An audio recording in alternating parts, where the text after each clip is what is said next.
சீக்கிரம் வா, போய் எடுத்துட்டு வந்துடலாம். கொஞ்சம் குடிக்க தண்ணி. எங்க முதலாளி கிட்ட இருந்து விதைங்களும் உரங்களும் வாங்குனீங்களோ அதுக்கான பணத்தை இப்பவே இங்கேயே கொடுக்கணும். சட்னா உட்கல்ல இருக்கிற பழங்குடி மக்களோட நிலைமையை விட இங்க இருக்கிற மக்களோடைய நிலைமை ரொம்பவே மோசமா இருக்கு. இது எல்லாத்துக்கும் ஆணி வேற அந்த மதர் தான்.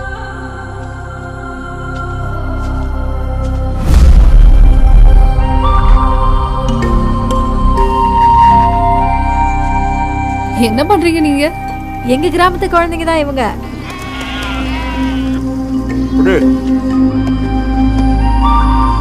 ஒருவேளை உங்களால முடிஞ்சதுன்னா இனிமேல் அது பசங்களை ஆடு மேய்க்க அனுப்பாதீங்க.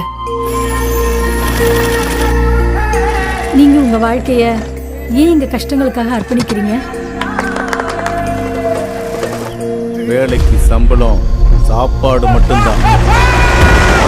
ஜமீன்தாரோட நிலத்துல உழைக்கிறவங்களுக்கு கூலியும் கிடையாது. உனக்கு என்ன தைரியம் இருந்தா எங்க முன்னாடி எதிர்த்து பேசுவேன்.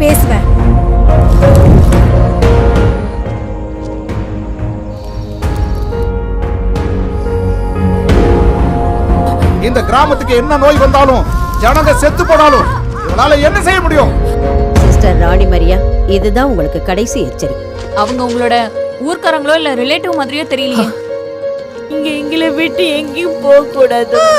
இந்த கிராமத்து மக்கள் எப்படி வாழணும்னு நான் தான் முடிவு பண்ணுவேன்.